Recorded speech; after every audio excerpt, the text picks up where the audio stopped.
Imagine this. You're sitting in a crowded cafe, friends laughing around you, but in your mind, you're dissecting the meaning of a conversation you had 3 days ago. Not just what was said, but why it was said, what was left unsaid, and what it all reveals about human nature. If that sounds familiar, you might be what psychologists call a deep thinker. Here's the twist. While the world praises thoughtfulness, it rarely talks about the hidden costs of having a mind that never stops analyzing. That's exactly what we're exploring today. First, the quiet exhaustion that comes from constantly thinking beneath the surface. Second, why deeper understanding can actually push you further away from people. And finally, the way to turn this mental depth into your greatest strength without burning out. Stick with me until the middle and the end, because that's where we uncover the most surprising truth. Deep thinking can either isolate you or connect you with people on a level you never thought possible. So before we dive in, let me ask, has your brain ever kept you awake, not with worry, but with thoughts you can't turn off? If yes, this one's for you. The silent pain of deep thinkers. Meet Daniel. 32, software engineer, known for solving impossible problems at work. On the outside, he's calm, collected, the go-to guy when no one else can figure it out. On the inside, his mind is like a browser with 50 tabs open, all loading at once. Psychologists call it need for cognition, the tendency to enjoy and engage in deep thinking.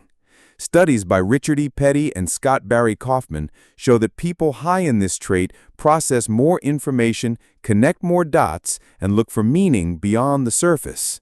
Sounds like a superpower, right? Well, sort of. The downside, all that mental processing can lead to what I call thought fatigue. You're not physically tired, but your mind feels heavy. Daniel once told me, "It's like carrying around a library in my head. Useful, but exhausting."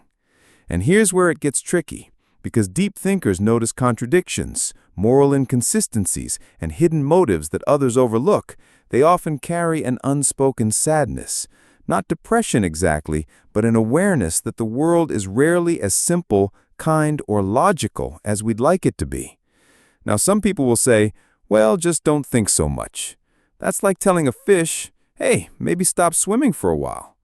Thinking deeply isn't a choice, it's a default setting. But here's the hopeful part. When deep thinkers learn to set mental boundaries and schedule mental off time, they can keep their insight sharp without draining their emotional battery. Think of it like managing your phone's energy. Close the unnecessary apps, or eventually you'll run on red. Next, we'll talk about how this very depth of understanding, the thing that makes you insightful, can also make you feel completely alone. Isolation through understanding. Picture Emily. She's 30, works in marketing, and is the type who can spot the gap between what people say and what they actually mean in seconds. She's the friend you can't lie to, not because she's suspicious, but because she sees right through the performance.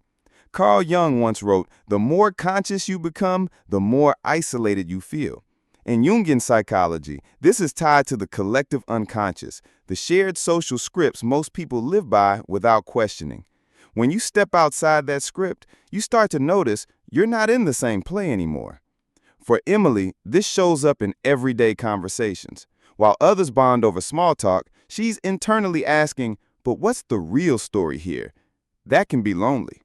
Modern psychology still debates Jung's theories, but the lived experience he described, completely real. Social research today confirms that people who deviate from dominant cultural values often experience social distance, not because others dislike them, but because they operate on a different wavelength. Here's the kicker. That isolation isn't always bad. It can be the space where deep thinkers grow their most original ideas. But without a support system of like-minded people, that same space turns into emotional exile. So how does this start? Often much earlier than you think, way back in childhood. Let's rewind to Alex, age 10. Bright, curious, always raising his hand in class with a what-if question that made the teacher pause. One day, his teacher sighed and said, "Alex, can we stick to the lesson, please?" That was the first time Alex realized curiosity could be inconvenient. Educational research shows that traditional classrooms reward compliance over creativity. The A students are often the ones who follow instructions perfectly, not the ones who challenge the lesson. Over time, children learn which parts of themselves are welcome and which are better hidden. For a future deep thinker, that can mean growing up feeling out of sync. They're told to memorize, not to explore, to fit in, not to question. And yet, the questioning never stops. It just goes underground. By adulthood, this creates a strange split. On the outside, you play along with the expected role. On the inside, you're still searching for answers to the questions you learn not to ask out loud. This early conditioning also makes deep thinkers more sensitive to the social and cultural pressure we'll talk about next. Because once you've been taught to hide your depth, every system around you seems built to keep it hidden.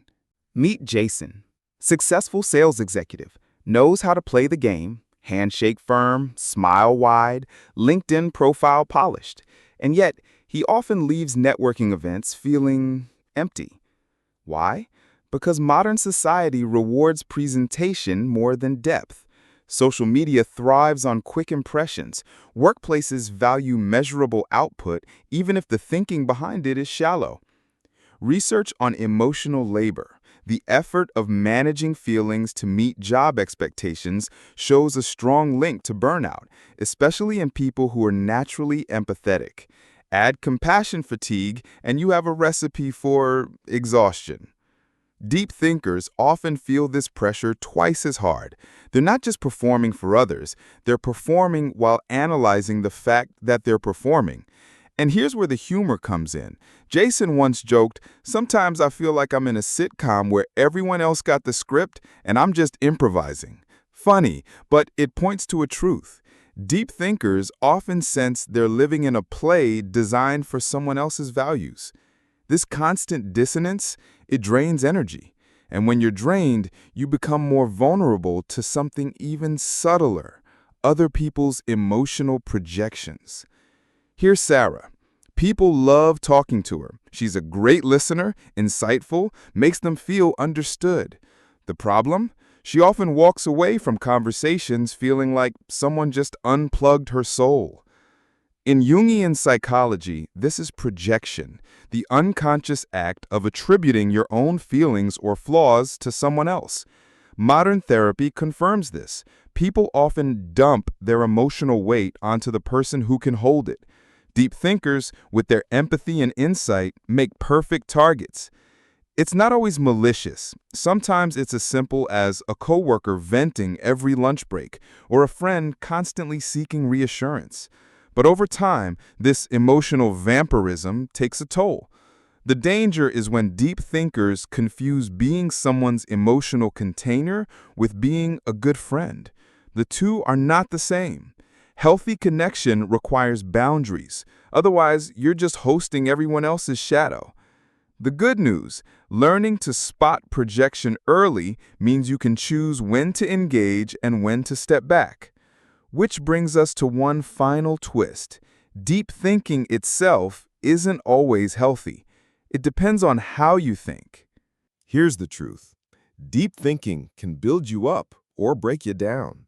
It's the difference between reflective pondering, where you explore ideas with purpose, and brooding rumination, where you circle the same painful thoughts without resolution.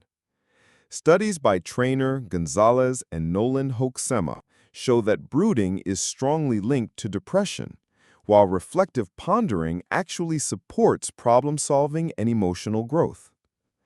So if you're a deep thinker, the real skill isn't just thinking deeply, it's knowing when to pause, reset, and clear the mental clutter.